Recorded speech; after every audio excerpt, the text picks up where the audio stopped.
Well, I've got some big news. I mean, you guys are going to trip out when I tell you about this. I'm just kidding. It just didn't work out, man. So, damn it. I can't believe it. So close.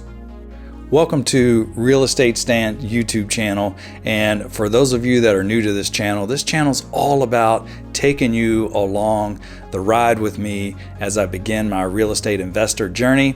And more specifically, I'm starting with Airbnb or short-term rentals.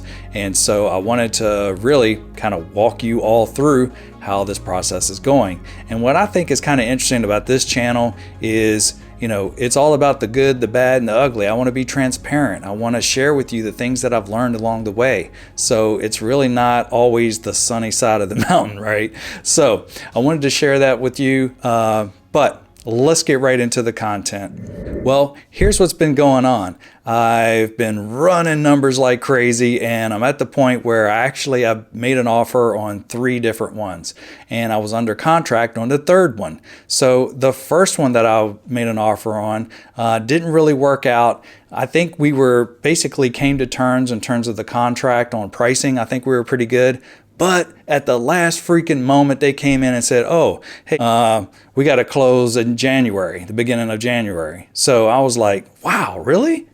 Like at the time of this video, that was, we're in October. So for whatever reason, they wanted to close so late. And it's probably things like, they want to keep their bookings that they already had and they didn't want to cancel it. Or maybe it was a tax reason, who knows? So that's just the kind of things you run into. The second home that I had, again, I felt like, the numbers worked well and I felt really good about the property, had a great view and, in the Smoky Mountains. But unfortunately on this one, so we were basically at the point where for that price, they didn't want to give up any more seller credits, seller concessions in terms of once inspection and things kind of came up there. So I felt like it was more of a as-is deal. And so that didn't work for either one parties of us either. So the third deal I actually got under contract with, and we were trucking along. In fact, I started shopping for some replacement furniture and was feeling really excited. What do you want to do now? Hey, let's go look at the new Corvettes. Oh, yeah. I mean, no. And that's when I realized what contingencies really are. They're contingencies, right? And so in this case, unfortunately, the inspection just didn't turn out. Nope. Some foundation things came up, and it was just one of those things that I just didn't feel like I was comfortable inheriting. So for that reason, I backed out of the deal on my part, just because I just felt like it wasn't didn't have good bones on it to start with. So that's the 3 properties. So now, where am I now? Well, I'm back to running numbers, which I actually kind of love, and I've been missing running numbers. So I'm back to running numbers, working on another deal here, trying to figure out what's the next cabin in the Smokies that I'll be putting an offer on. So I'm right back in it. But I've learned some lessons, and that's kind of what some of this video is about, is I wanted to share some things that I've learned along the way, right? But before I do, if you're new here, consider subscribing to the channel, especially if you're new to Airbnb or short-term rental, or even if you're experienced. I'm sure you'll pick up some things along the way. But I'm pretty excited about the channel. Consider liking this video and commenting below some things that you've learned along the way as well. Before I kind of went into, kind of my financial status here, I did refinance my primary home, which was paid off. I did have a HELOC against the paid off home. So I ended up doing a cash out refi, but I still ended up with quite a bit of equity still left. So I feel like I'm still in really good shape. But I've got the cash now sitting in my bank, wired straight into the bank. So I got the cash, and I got the cash. I just, I'm trying to think of something that runs with cash. I got the cash. I just need some hash. No, I just need some. Yeah, maybe I'll think about it later and I'll edit that. I don't know.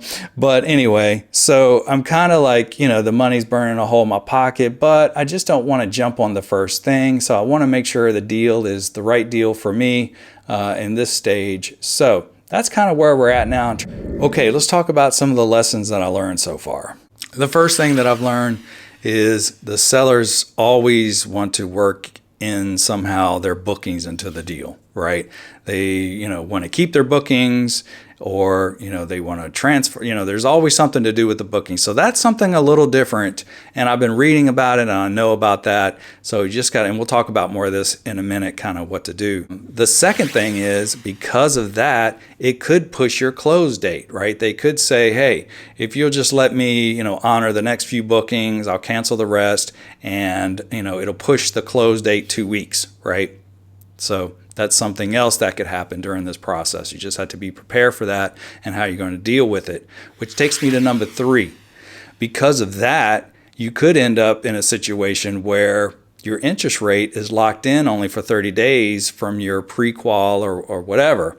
So with that, you want to make sure that you contact your lender or your broker to say, hey, they want to extend it out to X date. What does that do to my rate? Do I have to pay to lock that in further? That's what happened to me. And so I thought I was being kind of a nice guy. I was like, oh yeah, 2 weeks, sure. Yeah, I'm sure there were some families that planned their Thanksgiving and you don't want to cancel that. So you know what they say about nice guys, right? Finishing. But it turned out that I would actually have to pay to lock in that rate even further. So what I basically learned is, and the rates are the rates, right? They seem like they're on the rise. So at the time of this video, that could be an impact. The fourth thing I learned is just going back to the bookings.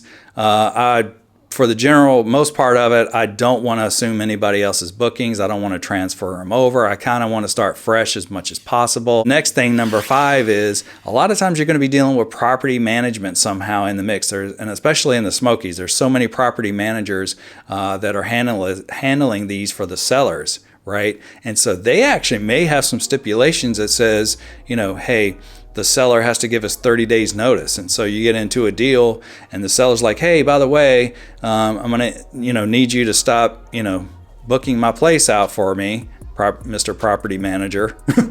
But what happens is they're like, no, we've got a 30 or 60 day clause in that. And so then they come back and say, hey, can you honor a 30, 60 days? And then we start that extended to close again. So some things to think about, because, and then the next thing I will say, maybe number 6 is, again, to property management type places versus an owner ran place, is I kind of feel like the property managers, the sellers that have property managers, a lot of times the place isn't as taken care of. Property managers, it just seems like they're doing, as little as they can, and the owners don't go there much, right? So you don't really see issues when they come up. So I don't know. I kind of feel like if there's a property manager involved in it today, to me, that's something that I'm just considering while I'm going through the process. So those are, let's say, the 6 things that I've learned so far as I've been going through these process. And I'm sure there's a bunch more. So with all that, I could be discouraged and, kicking things and moping around and all that. But at the end of the day, you just kind of have to roll with it. This is pretty normal. And I just got to develop a little bit more thicker skin and just get used to this type of thing and just stick with it and just keep doing the things that I'm doing, learning as I go. And we'll eventually get us one signed and we'll get through the contingencies, and then we're going to throw a party, baby. All right. Thanks for tuning in, guys. I really appreciate it. And we'll see you on the next video. Here's some B-roll.